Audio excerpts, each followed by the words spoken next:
Hey, this is Matt once again. Welcome back to another review. This is another paid request, this time from John and Lindsey. Thank you so much for that.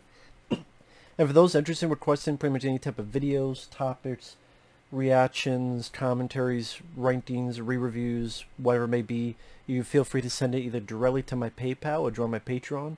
Both links are down below in the info box. And this is for Animaniacs episode 46, which was their Thanksgiving episode, in which you pretty much had two segments during the episode. Turkey Jerky, where the main three characters, Yakko, Wacko, and Dot, deal with this pilgrim trying to shoot their pet turkey.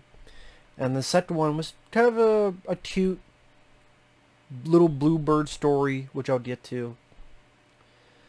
This episode, compared to others, it was okay, but I wasn't really big into it. The first story was okay. It just reminded me a bit too much of Halloween story they did, where might have been Halloween, maybe not, where they with the devil. And pretty much they annoy the devil enough. And granted, that's their typical thing to be, so that's not really fair to say, because they did this with the psychiatrist as well. In this case, it's ready for the first Thanksgiving. Guy's going for a turkey. Elmer Fudd passes by, which that was a fun little reference. Try to shoot the three main characters' pet turkey, and they are annoyed by it, and the more I think about it, it's decent. It's decent. Because there's a couple funny gags in it that I was rather surprised by. The one in particular that just came to mind, that I thought, okay, that's actually rather clever, is he keeps going, give me the bird, give me the bird! And one of them goes, we love to, but the censors won't allow it. You know, bird. But that right there kind of, I'm like, okay, that's a pretty funny, clever line. So yeah, it's decent. It's a decent episode. It's the formula of the three. I did like the psychiatrist in the first episode, the devil, where that's their job. Their job is to annoy someone to the point of, you know, the three win hook, line, and sinker verbally. And that's part of their job. That's part of their motif. Psychoanalyzing him, push him off a cliff, chasing him one way for another. There's another clever moment where, you want us to go? Yes. Are you sure? Yes. You don't be alone. I think you don't think you're lonely. I won't be alone. Are you sure? Yes. Okay. So they leave, but they take everything, including the background, so it's only a white slate and him there. And of course, he's alone. So, I think the voice of the Pilgrim I could be wrong, but it may be Dan Castellaneta, the voice of Homer Simpson, because he's voiced the character before on the show. It sounded like him. If it's not him, I apologize, I'm wrong. But it did sound like him. I guess, again, it's a motif I've seen before, and it's part of the motif, but it just reminded me a lot of them with the psychiatrist and the devil, so it just seemed just fairly similar to what I've seen before. And I don't know if I expected a little bit more to the story, a little bit more to the plot. I don't know what I was expecting. But again, there's a couple of decent, fun gags, like the ones I mentioned. And you know, it's well voiced. Animation is fun. Definitely has that Looney Tunes feel to it. Hence the Elmer Fudd reference at the beginning. So it's pretty decent. It's pretty fun. And it seems like it is more of the segments with those three, Yakko, Wacko, and Dot, that are the more enjoyable segments of Animaniacs. Well, they try to go into like the one animal that likes to sing, and her buddy that's pretty much Dustin Hoffman from Rain Man, or it goes to the older squirrel that likes to slap people. That's where it kind of like, not really into it.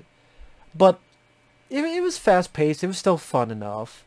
And the second story was cute. It's a little bluebird being born. The mom is left to find food. The little bluebird doesn't know what's going on. He's sees a stealth plane. He thinks that's his bomb, so he flies away from it. I thought the voice they had for the little blue bird was fairly cute. And pretty much we're following this little blue bird going everywhere he can.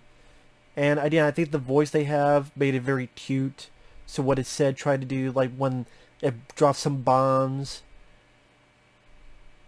When it goes inside and it sees these bombs, it thinks it's eggs. So it's that innocent, naive thinking that made the character endearing. Kind of like, aww, you know, that kind of reaction. Because it's just been born, doesn't know better, so he thinks that the bombs are eggs. Hey, little brother. Hey, little sister. And I'm not going to give everything away from it, but that was a cute one. That was a cute segment.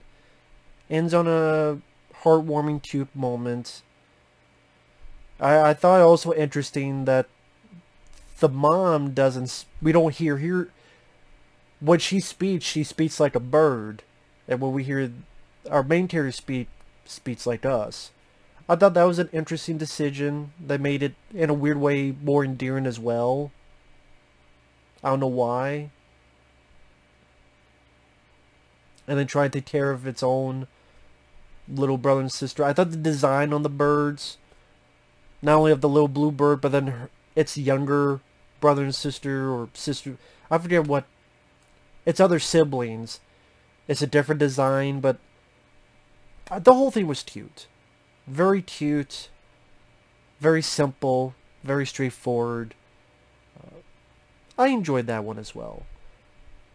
So, you know, instead of okay, the more I think about it, I would say it's decent. It's a decent episode. It's a decent episode.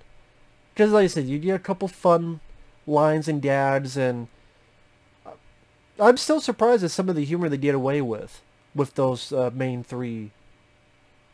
Give me the bird. We love to, but the sister, like, you're referencing the middle finger with give me the bird. That's something I see every day in our cartoon, especially with this type of Looney Tune. You know, one would... it's not something I see every day, but at least that's a clever way of doing it. Where the kids won't understand it, but as an adult, you're like, okay. So, Animaniacs has shown time and time again, they have a tendency to do that. I would say that's one of its positives. As well as an energy similar to Looney Tunes energy. Animation, don't really have any qualms with that. You know, it's trying to have these other characters and for variety. Why Looney Tunes in general? Because Looney Tunes was not just about Bugs Bunny and Daffy Duck. You also had Roadrunner, Wile E. Coyote. You had... I think that's what they're doing with all these different types of characters. Like, we have a smorgasbord of characters. Each one have their own segment. This might be a Porky Pig one. This might be Roadrunner, Wile E. Coyote one. This might be a Tasmanian Devil one. And then you maybe have your Bugs Bunny, your Daffy Duck. So that's what they're trying to do with Animaniacs. And I can appreciate it. But I will say, with Looney Tunes, those other supporting characters are still interesting. Here, like the little bluebird, that was cute. But sometimes in other episodes when they have these other ones, you know, other than Pinky and the Brain, the others are kind of like, subpar. But the main three, Yakko, Wakko, Dot, they definitely have a good, energetic chemistry that works together through the stories. And their energy can become infectious. They do help pull the story along. Like I said, the humor at times is rather clever, so I do appreciate that. So, you know, decent episode, the more I think about it. So with that said, thanks for watching. Take care. We'll see you guys later. Bye-bye.